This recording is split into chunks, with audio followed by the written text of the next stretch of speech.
John Kerry, what is it, Pat, they're saying? They're saying he's delusional.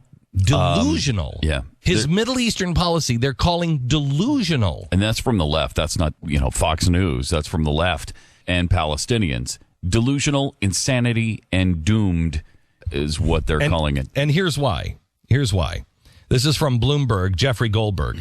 He says, 1, Jerusalem would have to be divided without sparking a global religious war. Not going to happen. Not going to happen.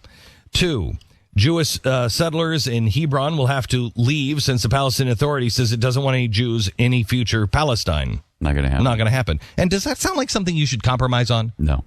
We don't want to. Can you imagine if Israel said, we don't want any Muslims. We don't want any Muslims at all in Israel. None. No, people would have a conniption. Or can you imagine if they told the settlers in Texas, you got to leave now? Well, no, that's Texas. That's America. We're not, it's the only place in the world where they still call it settlements instead of Israel. Right. It'd be like calling Dallas a settlement. It would. Yeah. The descendants of the Palestinians who left Israel must be told that they aren't moving to Israel. What is that?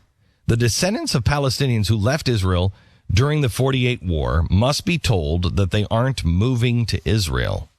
I don't even understand that one.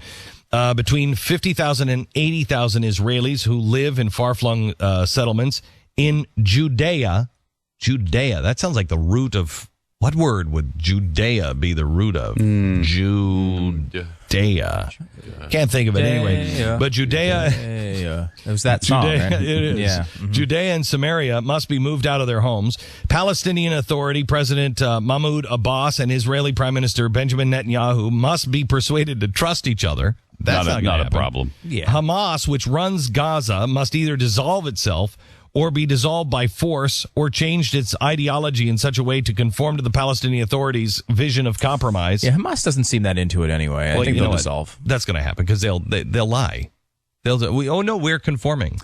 And Hezbollah and Iran must be convinced not to start a war designed to interrupt the peace process. See, some of these are Israeli demands. Like number 4 that you mentioned was between 50 and 80,000 Israelis who live in...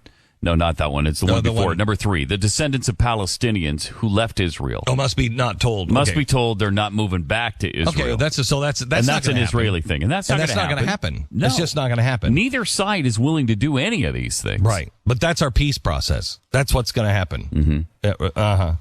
And that's what the chasm guy, the guy who knows all about chasms.